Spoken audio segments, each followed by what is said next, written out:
Welcome to Family History Mysteries, a podcast that tells the stories uncovered through family history research, the unexpected stories of everyday people. I am an avid family historian who has been compiling my family tree for over 15 years, with nearly 20,000 people recorded in my trees.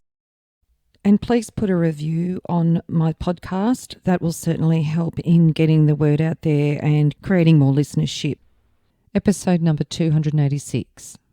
Pablo Fanque. Part 1. The name Pablo Fanque popped up when doing the Burton'sCircus episode 263. The Pablo Fanque in Australia was born William Darby Banham in 1828. His father, William Darby, was a renowned black circus owner in Britain, and his mother was Marion Banham of Norwich. Pablo Fanque Sr. would have only been 18 years old when he became William's father. William Darby Banham became Pablo Fanque's apprentice, and he performed under the name of Pablo Fanque Jr. or Master Burkham until about 1848, when he emigrated to Australia and continued his career as a circus performer under his father's stage name, Pablo Fanque. Firstly, a little on Pablo Fanque Sr., that is William Darby.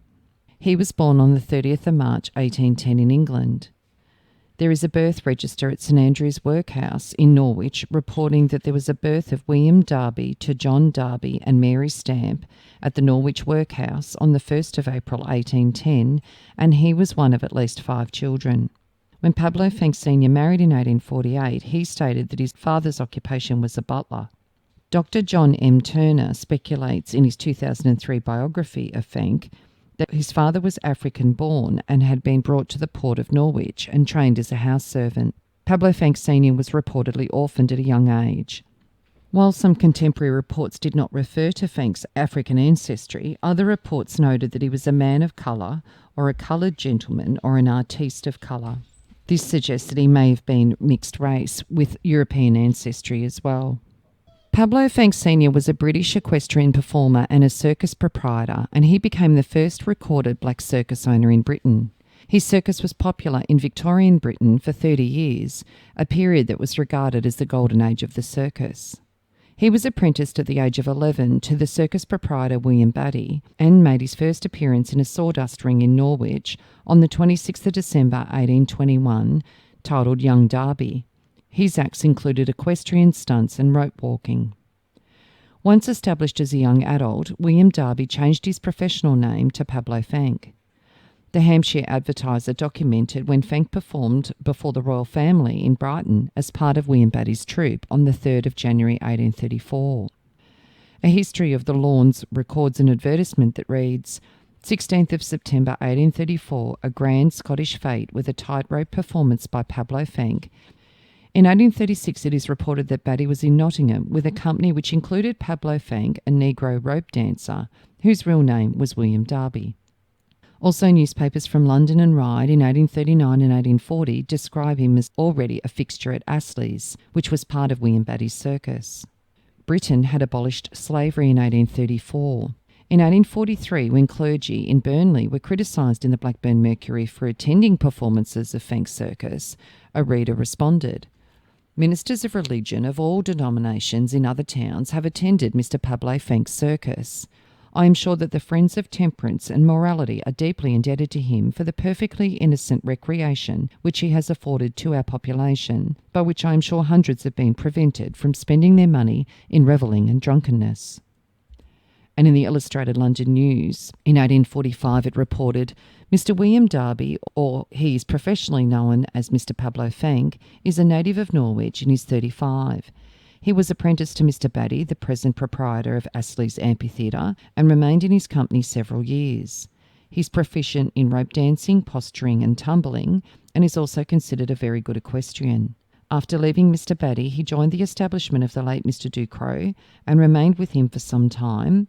He again joined Mr. Batty, and in 1841 he began business on his own account with 2 horses and has assembled a fine stud of horses and ponies at his establishment at Wigan in Lancashire, in which county Mr. Pablo is well known and is a great favourite.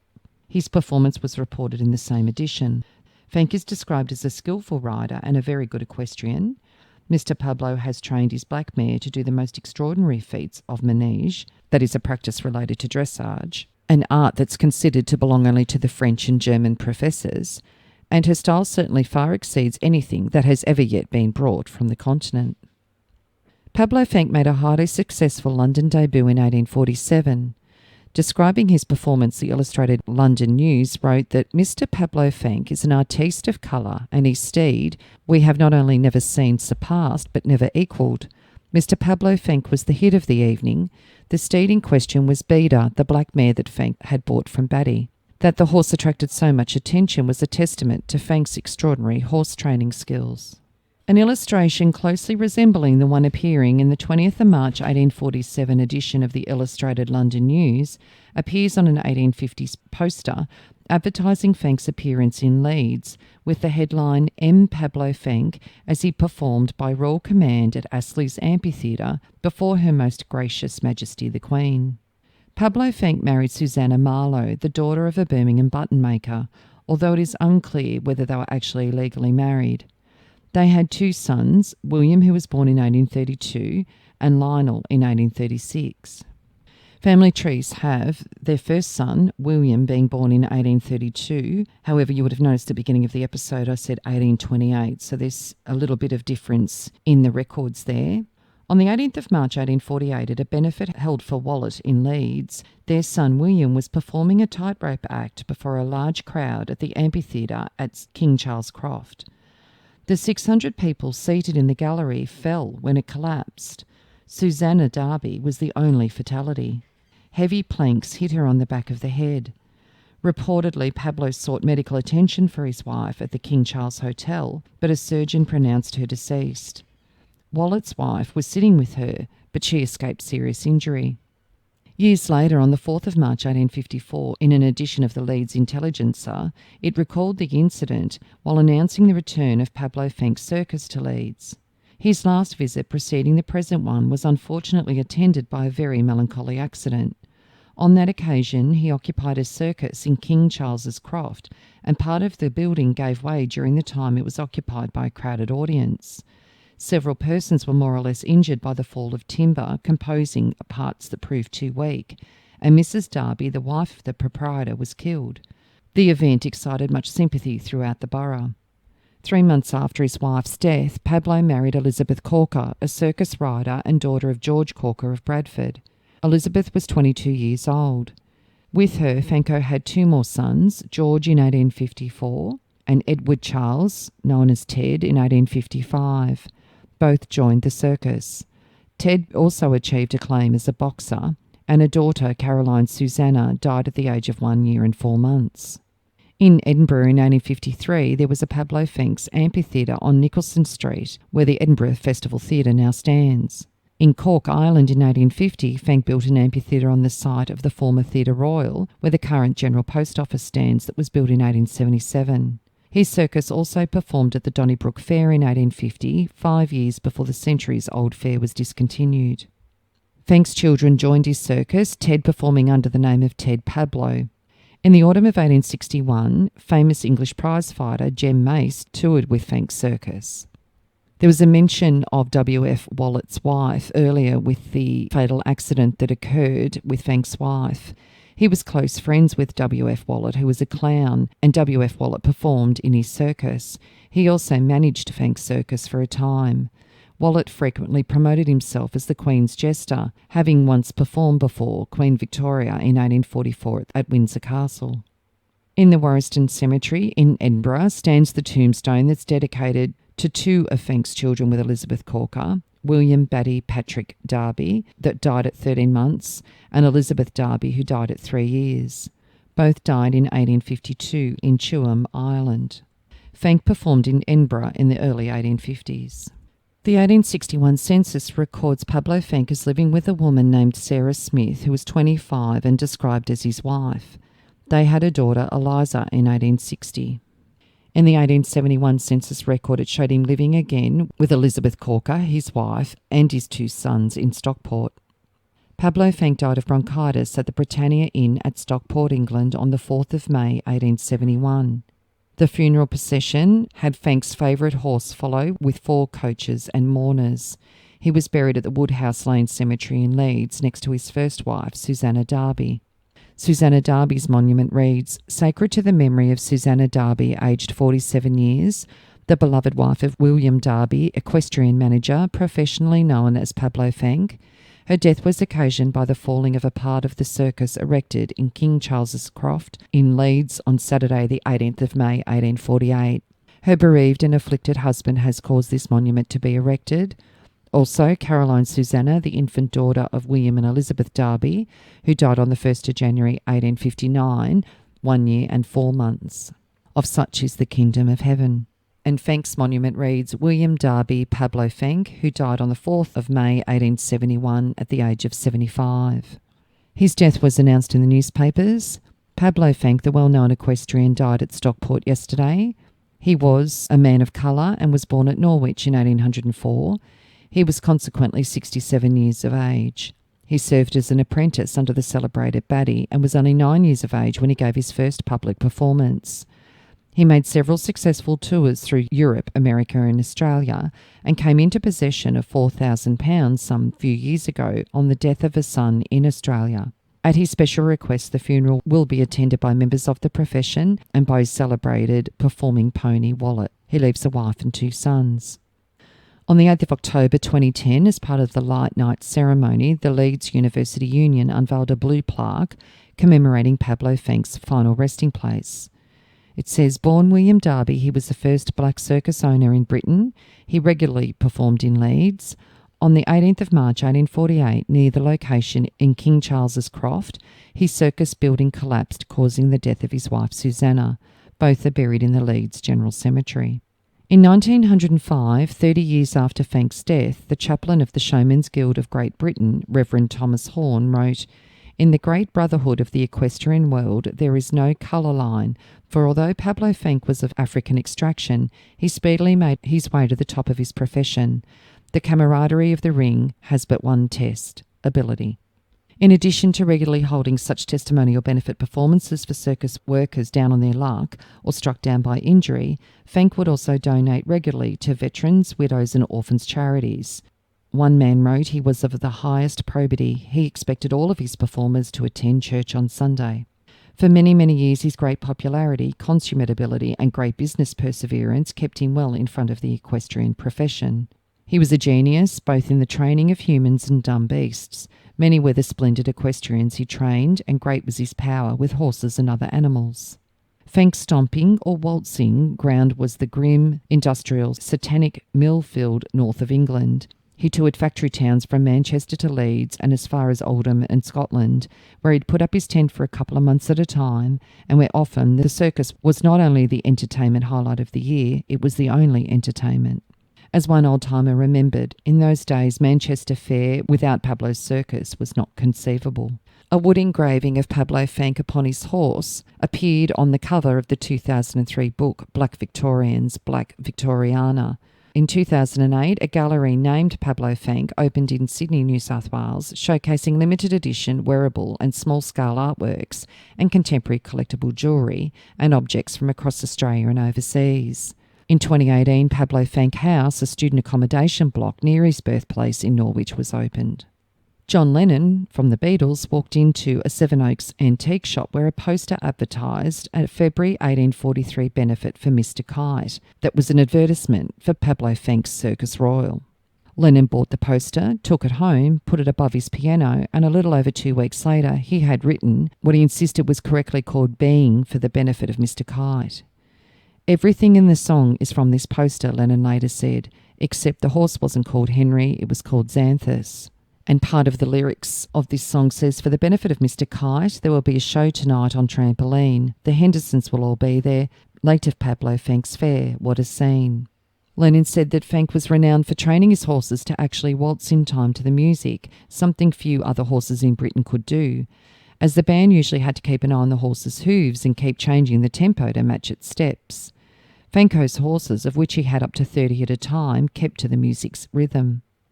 In addition to being a skilled juggler and adept acrobat, Fanque's other signature tricks included riding through towns with up to 12 horses in hand, that is, on a single rein, and jumping a carriage on horseback with horses, stilling time to music. Yet Pablo's life was not without its tragedies. The circus was a harsh mistress, while its memoirs are filled with gleeful accounts of triumphs, interspersed with almost equally numerous descriptions of checkered fortunes that saw the circus play to tiny crowds in bitter weather or lose out to more compelling spectacles offered by competing shows. Members of this profession lived on the cusp of financial disaster. In the Law Times of December 1859, it contains a record of a successful action that Pablo Fanque brought against a bankrupt performer to whom he'd lent a number of horses and theatrical accessories, while he was forced on at least one occasion to close down his circus and sell most of his horses, retaining just enough to preserve the nucleus. When he was short of resources, Pablo was also reported to having appeared in other circuses such as William Cook's circus on the tightrope. On another occasion, Fanque found his troupe sold from under him when a creditor transferred Fanque's debts to his old master, William Darby, who, while it recorded, came down holding a bill of sale and in the most wanton and unfeeling manner sold up the whole concern. Now to his son William. William Darby Banham, known as Billy, was born in 1828, although his birth year changes with records between 1826 and 1832. William and his brothers worked and performed in their father's circus, and as mentioned, he was performing at the very time that his mother died in 1848. On the 18th of March 1848 in the census, it showed that he lived at Hedrow, Leeds. At that time he lived with Jane Hope. There were no known children of this relationship. Jane passed away on the 11th of September 1856 in Armley, Yorkshire, England, aged only 25. William had actually deserted Jane, and Jane went on to have a relationship with John Hannah, who murdered her, hence her death at the age of only 25. He was hung for her murder. In the inquest and the trial into Jane's death, Jane's father, John Hope, a musician and painter at Wilde's Theatre, said that the deceased was my daughter and she had been married. Her husband's name was William Banham. He was an equestrian and he was in Australia when I last heard of him. It was later reported that the husband of Jane Banham, now in Australia, was known as young Pablo in Pablo Fanque's circus and deserted his wife several years ago. Young Pablo and Jane performed together at the circus in Leeds at the time that Mrs. Darby was killed by the falling of the building. 2 years before Jane died, on the 28th of September 1854, he'd married Martha Rowlandson in Manchester, Lancashire, England, and it listed himself as William Banham, 24, bachelor and equestrian, and his father, William Banham, a musician. And he was living in Manchester at the time of that marriage. Astley's Amphitheatre opened in Melbourne late in 1854 by the entrepreneur GBW Lewis. Lewis's company imported from London 3 ropewalkers, all men of colour. One of these men was Billy Banham. The amphitheatre touted Banham as the first rope dancer in the world, and that he could throw back and forward somersets, feet to feet, on a tightrope, a feat which astonishes those in the profession much more than those who pay to visit the arena. In 1854 or 1855, school children were eagerly watching circus employees sticking up a large poster on a boarding in the vicinity of what is now the Great Railway Station at Redfern. When school came out, we were eager to see what the poster was about and found that it consisted of 2 words in large showy letters, Pablo Fanque. This, no doubt, was the advent of a clever tightrope performer who later shortened his name to Pablo Fanque, and it is by the latter name that he's remembered by greybeards who were children when he was at the zenith of his fame in the circus ring as a tightrope dancer and equilibrist. And in the Argus on the 8th of January 1855, there were extraordinary performances of M. Pablo Fanque, the first rope dancer in the world. This artiste's performance, with and without the pole, must be seen to be believed. He was then with Burton's National Circus and performed in Richmond, Victoria for 2 days en route to a tour in Tasmania. The circus, led by performer manager Henry Burton, was the first to travel around provincial Australia. A feature on the bill of Burton'sCircus says the very extraordinary feats of Signor Pablo Fanque. Pablo Fanque, the advertisement emphasised, was the greatest tightrope dancer in the world. It seems that he maintained living with his wife, Martha Rowlandson, and that she came out to Australia with him as their first child, Annie Rowlandson Banham, was born in Victoria in 1855. On the 29th of May 1855 in the Hobart Courier, Burton's National Circus, Pablo Fanque's benefit. There will be a benefit tomorrow evening at the circus, taking into consideration the very extraordinary abilities that Pablo Fanque has displayed whilst in Hobart Town, and no reasonable doubt can exist that he will be overwhelmingly patronised. Then in the Melbourne Argus on the 12th of September 1855 at Coppin's Olympic Theatre, Pablo Fanque will be on the tightrope. And I did 2 parts of a George Coppin episode 265, if you'd like to know more about him. There's a shipping record for Pablo Fanque, aged 29. It says that his birth year was 1826 and he departed Victoria in September 1855 on the Waratah bound for Sydney. On the 10th of February 1856, it mentions that Lewis's equestrians will introduce Pablo Fanque. He then heads over to New Zealand, where he is named on the shipping intelligence at the Port of Auckland on the 27th of May 1856. He arrived on May the 24th on the mailer from Sydney. In the Daily Southern Cross on the 27th of May 1856, Pablo Fanque is advertised as performing with Foley's Circus. First appearance of the celebrated performer, Pablo Fanque. Mr. Foley has the honour to announce to the public of Auckland and its vicinity he has engaged at enormous expense the celebrated and world-renowned performer, Pablo Fanque, for 5 nights only. On the 11th of June 1856, he appears at the Theatre Royal. It says, in consequence of a severe accident happening to Mr. Harry Jackson, the reopening is unavoidably postponed until the 14th of June, when Pablo Fanque, the renowned artiste, will make his first appearance in connection with Mr. W. H. Foley's talented troupe. On the 27th of June 1856, in the shipping intelligence at the Port of Auckland, it stated that on the 26th of June, on the ship the Mailer from Sydney, among the passengers was Mrs. Pablo Fanque.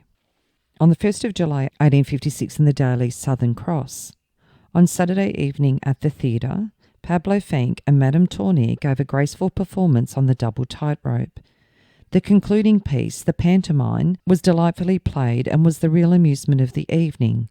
Pablo Fanque played the clown. He performed in Wellington in the July, and then in the middle of July, with Mr. and Mrs. Foley, including his wife and Miss Tourneur. They went on the steamer Zingari from Auckland and New Plymouth to Nelson. On the 26th of July 1856, it says Mr. Foley opened his circus at Lambton Quay. There was a full attendance and performers attracted considerable applause, particularly those of Pablo Fanque on the tightrope, which were a novelty in this place and which no doubt will create a sensation, especially among the juvenile branches of the community. In the New Zealand Spectator and Cook Strait Guardian, on the 23rd of August 1856, it says Foley's Royal American Circus. The public are respectfully informed that in consequence of the death of the infant child of Pablo Fanque, the grand juvenile performance announced to take place this afternoon has been postponed until further notice. He stayed with Foley's and he did shows in Wellington, and then they returned to Nelson in the October to do a further 6 shows.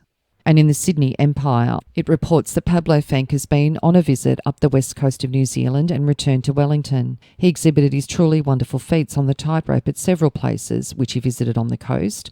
All who witnessed his performances were equally astonished and delighted.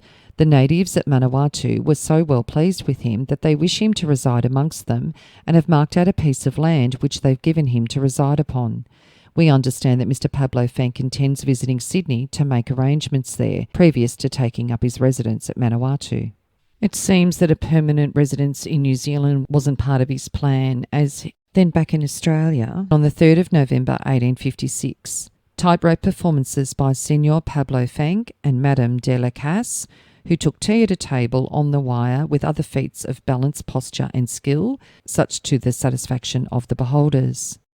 He features in Melbourne in February 1857. Pablo Fanque, who later will give his unrivalled performance on the corde volante, making his grand ascent and descent across the lake upon a rope of 300 foot long and 60 foot high, amid a discharge of brilliant fireworks, and introducing his celebrated horse Wellington, whose docility and sense have elicited shouts of applause from delighted audiences. Among his tricks he will fetch and carry like a spaniel dog, fire off a pistol, march, dance, take off his saddle, and take a small coin from a bucket of water. And another mention with the circus saying that the wonderful Mr. Pablo Fanque will feature as the Highland Piper and Mountain Sylph on 2 beautiful horses. Mr. Pablo Fanque's terrific ascent across the lake, throwing somersaults on a rope. Then on the 6th of August 1857 in the Melbourne Age, it announces at the Theatre Royal an approaching close of the equestrian season. Mr. Pablo's horse Wellington in his extraordinary feats.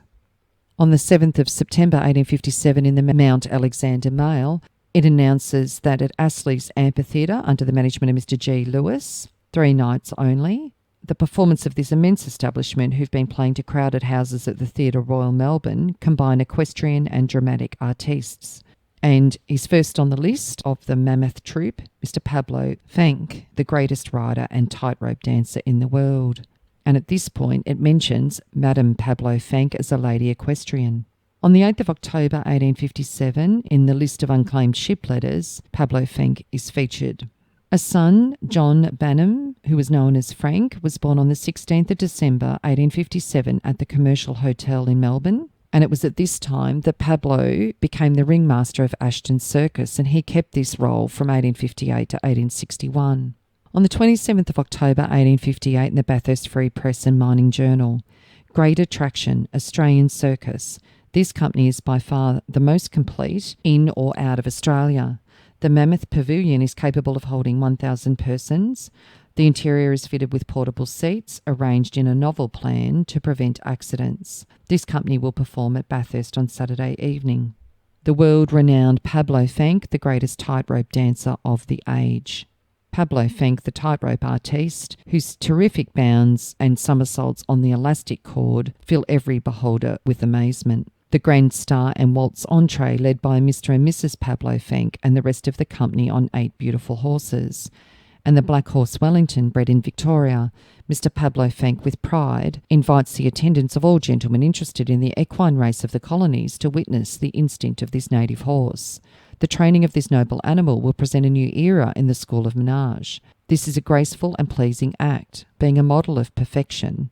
It also mentions the aerial troupe that will perform their outstanding achievements, entitled French Vaulting, headed by Pablo Fanque. And Pablo Fanque's listed as the ring conductor.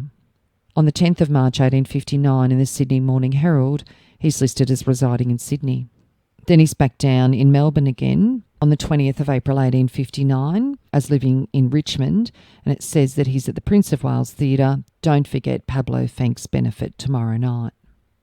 Then on the 29th of April 1859, they're in Adelaide. Burton's National Circus, Pablo Fanque as the shipwrecked sailor. And Pablo Fanque's benefit on Monday evening, on which occasion he will perform the terrific feat of the ascension, walking up a tightrope from the ground to the flagstaff of the circus, a height of 50 feet, surrounded by a brilliant hail of crimson fire at 6:45. And just prior to this advertisement, they did an earlier show, and the Adelaide Observer outlined this, and it talks about Burton'sCircus, that they had a generally good and respectable attendance this week to witness the performance at the circus, which has been varied by some extraordinary feats of strength and activity. Pablo Fanque acquitted himself to admiration, and the first part closed with Pablo Fanque's surprising feats upon the tightrope. He's then at the Olympic Theatre at Newcastle on the 1st of February 1860. Pablo Fanque has been the constellation blazoning the theatrical hemisphere. Bravely has he established the expectations formed of his surprising acrobatic performances. Unquestionably, his skill is a matter of astonishment and well nigh defies criticism. Whatever he undertakes to act, tightrope or slack rope dancing, skipping or clogs, with basket shoes, posturing or any other feats of agility and balancing, all is done with perfection, ease and grace. Tonight we perceive by announcement the renowned artist intends to exhibit himself in all of his wonderment, and visitors will find themselves repaid to their heart's content. And 3 days later in the Maitland Mercury and Hunter River General Advertiser, at the Princess Theatre, Newcastle, the great attraction of the season, Pablo Fanque, the greatest tightrope dancer and gymnasium performer in the world, will appear for 3 nights only previous to his departure for England. In this same year, a daughter, Susan Banham Fanque, was born at Muswellbrook, New South Wales. On the 17th of July 1860 in the Sydney Empire. At the Royal Victoria Theatre, Master Risley's benefit. And it mentions, in addition to the dramatic company, that the Risley troupe, have the following artists that have consented to appear, and it mentions Mrs. Pablo Fanque. Meanwhile, on the 24th of July 1860, there is an advertisement in the Maitland Mercury and Hunter River General Advertiser for the Alhambra Waggish Marquee that will open at West Maitland on the 1st of August at the rear of the Olympic Theatre. This talented troupe consists of Chinese tumblers, Spanish courtesans and New Zealanders, and your old favourite Pablo Fanque. This talented troupe will give one performance at Raymond Terrace on the 30th and at Morpeth on the 31st. Pablo Fanque manager, W.H. Hayes agent. On the 3rd of September 1860, it says Pablo Fanque surrendered himself to one of the Muswellbrook police. Life for this handsome, intelligent, vigorous man, who never understood the word fear, was full of false steps and run-ins with the law, including the bankruptcy court. In the Sydney Empire on the 20th of September 1860, there's an article titled Pablo Fanque in Difficulties. This somewhat celebrated individual paid a visit to Tamworth in the early part of the week, but he'd scarcely been an hour in town when the blues were down on him under a charge of larceny, confining him to the lock-up. The Waggish Marquee and gigantic troupe, of which this gentleman is the sole proprietor and manager, was advertised to have appeared in Tamworth shortly, and his appearance was looked for but with interest. It appears from what we are to learn that a charge of stealing some wearing apparel at Muswellbrook appeared against him in the hue and cry, and this is the offence of which he is to be charged. Pablo states that he had been brought up before the bench at Muswellbrook on a charge and the case was dismissed, but whether this is the case or not we're unable to say. If it turns out as he has stated, we think that the case would be of one of very great hardship, as he has been confined to the lock-up here since Sunday, 7 days ago, and perhaps will have to remain a week longer, unless 2 magistrates are in attendance on Tuesday next. So it seems that nothing eventuated from that case. On the 28th of February 1861, he's up in Queensland, and the Darling Downs Gazette and General Advertiser at Toowoomba announced Ashton's renowned British and American circus, Mr. Pablo Fanque, the great scenic rider and tightrope performer, whose grace, ease and skill bade defiance to the world in his profession. In the Wellington Independent in New Zealand on the 11th of June 1861, it refers to an exciting scene on the 2nd of June at Rock Gardens, Northcliffe at Scarborough. Pablo Fanque's equestrian company had part of its troupe, Madame Selby, a daring wire walker. Madame Selby walked up a wire at a considerable incline from the garden to the roof of the saloon. She accomplished this most satisfactorily, but on her return down the wire, 2/3 of the way, the wind blew her off balance and the pole fell from her hand. She caught hold of the wire and swung in the air for some time. Her wild screams for help and the confusion, screaming and fainting among the crowd cannot be described. For 5 minutes she clung to the wire with fearful tenacity, and at length it was slackened and she was drawn to the side of the cliff and released. It seems that Pablo vacated New Zealand quite quickly after that close call, as he is mentioned on the 14th of June 1861 in the Ipswich Herald and General Advertiser. George McKenny charged William Darby, alias Pablo Fanque, with committing an assault on him by striking him with a whip during the performance of Ashton's Circus. He was fined 10 shillings and 4 shillings 8 pence costs. Then the next day in the Brisbane Courier, it outlined it in a little more detail. The plaintiff swore that when he was taking a horse out of the circus on Friday evening during the performance, another boy came up to take the horse. He would not let him, and Pablo Fanque hit him twice with the whip on the legs and body, and he told Mr. Ashton of it when he came out, but said nothing to Pablo Fanque. John Burke, the boy who came to take the horse from the plaintiff, swore that he did not see any blow with the whip, but the plaintiff told him of it immediately after coming out. Mr. Challinor, being examined as a medical witness, stated that on Sunday morning he had examined the person of plaintiff and found 2 marks on his thigh and back, which appeared to be caused by the thin end of a whip. They must have smarted very much. At the time, there was an appearance of blood under the skin. Mr. Yeamans, the clown, was next examined, who said that the boy complained of being struck on the evening in question, and the witness believed it was by accident, as it often occurred through not being quick enough. Mr. Darby was fined 10 shillings with 4 shillings and 6 pence costs. In 1863, in the census, he's residing at Dalby in Queensland. Another son, Joseph D. Banham Fanque, was born in Wellington, New South Wales in 1864, followed by a stillborn son in Sydney in 1865. Pablo Fanque resided at the Waterloo Hotel in Chancery Lane, Sydney, at this time. In 1865, he was declared insolvent. At the time, he was living in Wagga. His occupation is listed as a circus equestrian, and that he later resided at Mercoa at Macquarie Junction and was an innkeeper. And this article stated he was insolvent on the 19th day of January 1865 and went before the Commissioner of Insolvent Estates at Wagga Wagga on Friday the 24th day of February, and he was due to be at the Wagga Wagga Court in front of the Commissioner of Insolvent Estates on the 24th of February. In the Sydney Morning Herald on the 21st of January 1865, it says the undermentioned estates were surrendered. William Pablo Fanque of Wagga Wagga, circus equestrian, liabilities £667, 6 shillings and 2 pence, assets £10 and 9 shillings. It seems he then heads back to New Zealand after his bankruptcy, as on the 26th of October 1865 in the West Coast Times, it advertises that with Professor Stevens's English troupe, the world-renowned Pablo Fanque will shortly appear. On the 2nd of November 1865, New Zealand's West Coast Times reported on the arrival at Hokitika on the previous evening from Melbourne on the ship Gothenburg, the English troupe of acrobats consisting of Mr. and Mrs. Stevens, the Masters Stevens, Briggs, Rayner, Wilkins, Wilt and Master Punu. This included Fanque and his family. A daughter, Elizabeth, was born in 1866. In the Wellington Independent on the 5th of May 1866 in New Zealand, there is a report in the Magistrates' Court. Charles O'Brien brought a claim against Pablo Fanque for the sum of £20 for professional services of himself and company of several dramatic entertainments. Mr. Borlase appeared for the defendant and requested an adjournment to obtain evidence of a witness who at the present time was in Wanganui. Mr. Borlase said he should be able to prove that the entertainments were a partnership affair and that no engagement had been entered into between his client and the plaintiff other than they were to share between them the proceeds of that entertainment. The case was adjourned until the 17th of May. It was heard in the court on the 17th of May.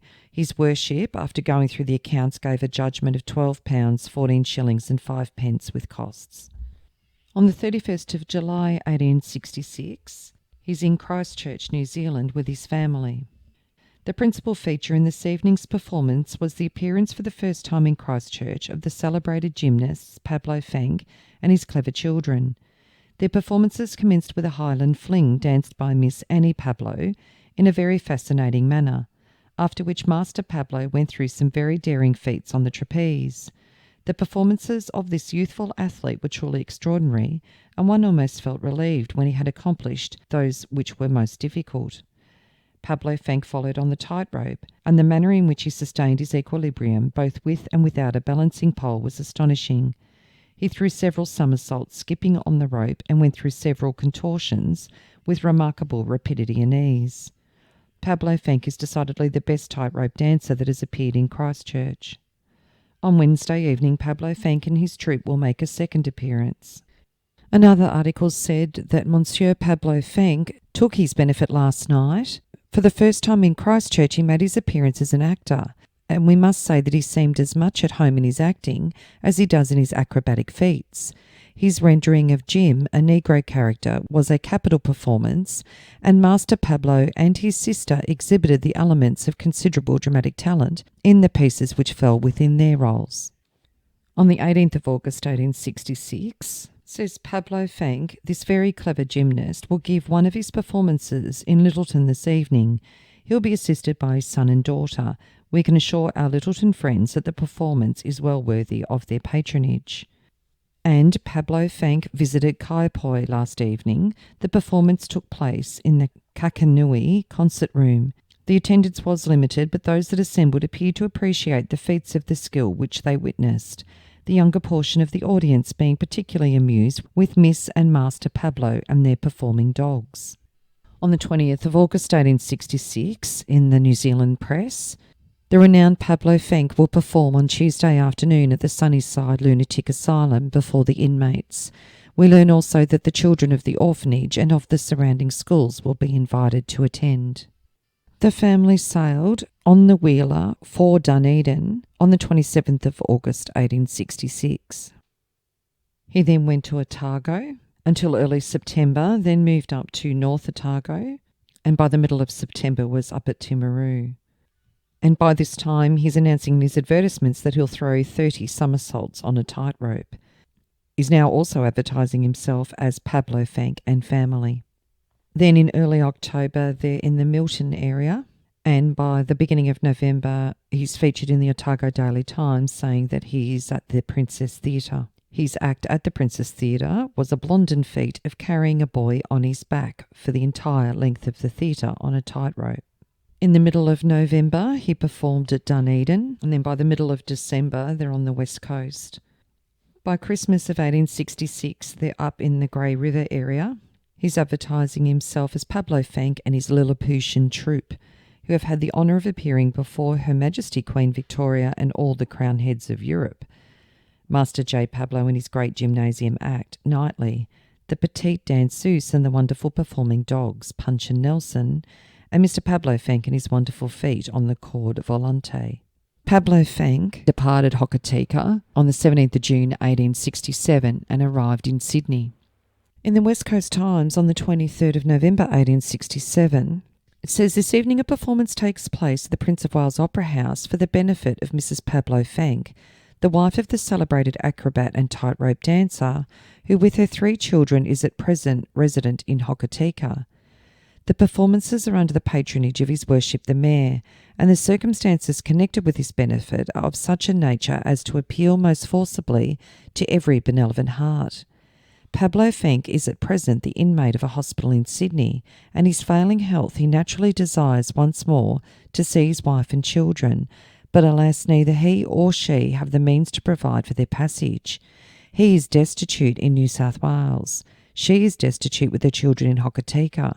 Under these circumstances, a number of gentlemen have determined to give Mrs. Fanque a benefit, and the professionals in the town have volunteered their services, as well as several amateurs.